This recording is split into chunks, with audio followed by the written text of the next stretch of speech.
আরজিকর হাসপাতালের নারকীয় ঘটনার প্রতিবাদে রংতুলিতে প্রতিবাদী চিত্রশিল্পীরা। পূর্ব মেদিনীপুরের মূল প্রবেশদ্বার মেচেদা বাসস্ট্যান্ডে শহীদ ক্ষুদিরাম বসুর মূর্তির পাদদেশে পথে বসেই আরজিকরের নারকীয় হত্যাকাণ্ডের ঘটনার প্রতিবাদে বিভিন্ন আঙ্গিকে রং তুলির টানে কাদম্বিনীর প্রতিকৃতি ছবি এঁকে প্রতিবাদে সামিল হয়েছেন চিত্রশিল্পীরা। তুলির টানেই প্রতিবাদ তাদের। তারা চায় কাদম্বিনীর জাস্টিস। রাজ্য ছাড়িয়ে দেশ বিদেশেও কলকাতার আরজিকরের নারকীয় ঘটনার প্রতিবাদে মশাল হাতে মিছিলে সরব প্রতিবাদীরা। ঠিক ভিন্ন ধরনের প্রতিবাদে সামিল হতে দেখা গেল চিত্রশিল্পীদের। তুলির টানে লাল কালো রঙে কাদম্বিনী জাস্টিস চেয়ে তুলি রং নিয়ে প্রতিবাদে সরব চিত্রশিল্পীরা।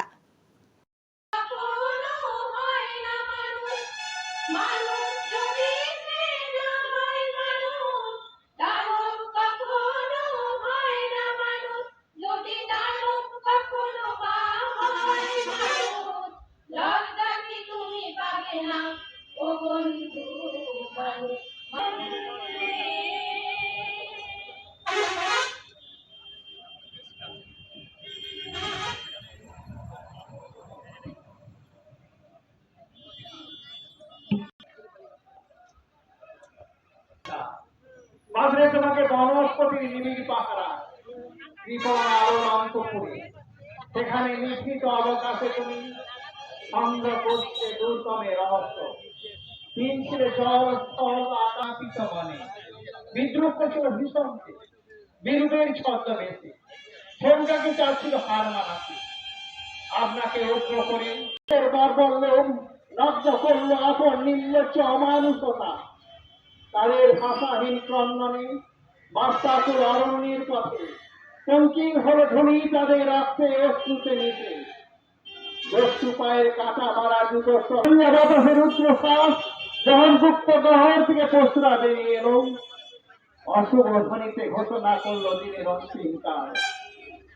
এসো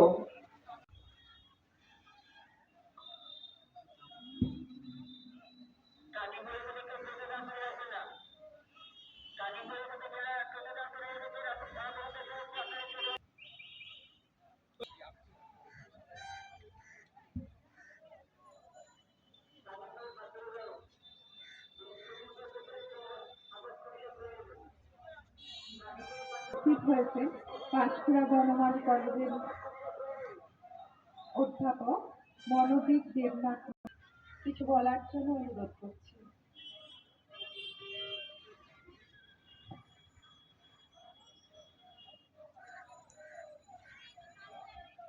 ক্ষুদিরাম পেছনে হাত তার শেকল দিয়ে বাঁধা, দেশের মানুষের কাছে দেখিয়ে দিয়ে যাচ্ছেন হাসি মুখেও কিভাবে ফাঁসির দরজু গলায় পড়া যায়।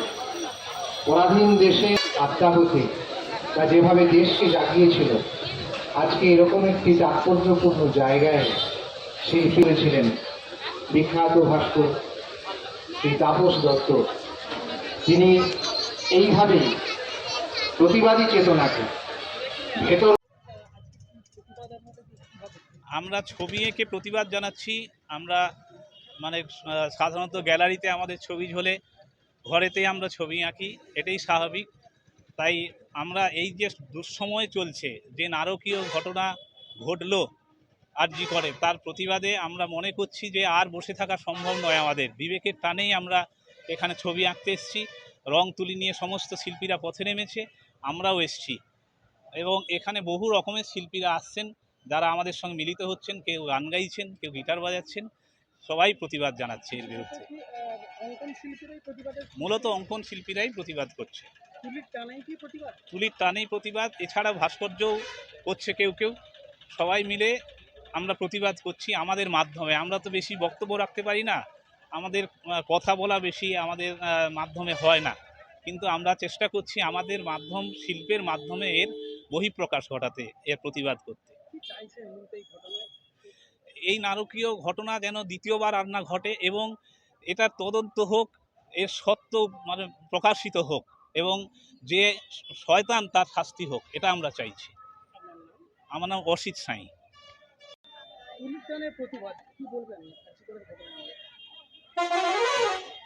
আপনাকে আমি একটা প্রশ্ন করব, উত্তর দেবেন, আমি তারপর শুরু করব। তুলির টানে যে রং আছে তার রংটা কি রং দেখতে পাচ্ছি? লাল এবং কালো। এই দুটো কিসের ভাষা হতে পারে? কালো অন্ধকার, লাল হচ্ছে প্রতিবাদ। তো শিল্পী যখন প্রতিবাদ করবে, সে তো আমার মতন চিৎকার করবে না জাস্টিস ফর আরজি কর। সে তখন নিজের অন্তঃসত্ত্বা দিয়ে সেটা প্রকাশ করবে, যেটা দীর্ঘস্থায়ী হবে। আজকে আমি যে কথাটা বলে যাব সেটা কানে নাও ঢুকতে পারে, কিন্তু এই ছবি যদি থাকে, শিল্পী সত্তা যদি প্রকাশিত হয়, তাহলে প্রতিবাদ অনন্ত হবে। এই নির্মম ঘটনার প্রথমত হচ্ছে যে যে দোষী বা যারা দোষী তাদের নির্মমতম শাস্তি হোক, দৃষ্টান্তমূলক শাস্তি। আমরা বলি, আদালত বলে রেয়ারেস্ট অফ দ্য রেয়ার। এই শব্দবন্ধ শুনতে চাই না আর। এই শব্দবন্ধ নয়, শুধু শব্দ দিয়ে কাজ হবে না, কাজটাই হোক। সমস্ত চিত্রশিল্পী, সঙ্গীত শিল্পী, যে যে শিল্পসত্তা নিয়ে আছে, আজকে সারা পশ্চিমবঙ্গ নয়, আজকে এটা শুধুমাত্র পশ্চিমবঙ্গ বা কলকাতার ইস্যু নয়, ইস্যুটা হচ্ছে ইন্টারন্যাশনাল। যে যেমনভাবে পারছে, ছাত্র থেকে শুরু করে, মাস্টারমশাই থেকে শুরু করে, দিদিমণি থেকে শুরু করে, শিল্পী থেকে শুরু করে, গায়ক থেকে শুরু করে, লেখক থেকে শুরু করে, তারা তাদের ভাষায় প্রতিবাদ জানিয়ে যাচ্ছে এবং এটা যাবে ভবিষ্যতেও। এইভাবেই সমাজকে পাল্টানো যায়।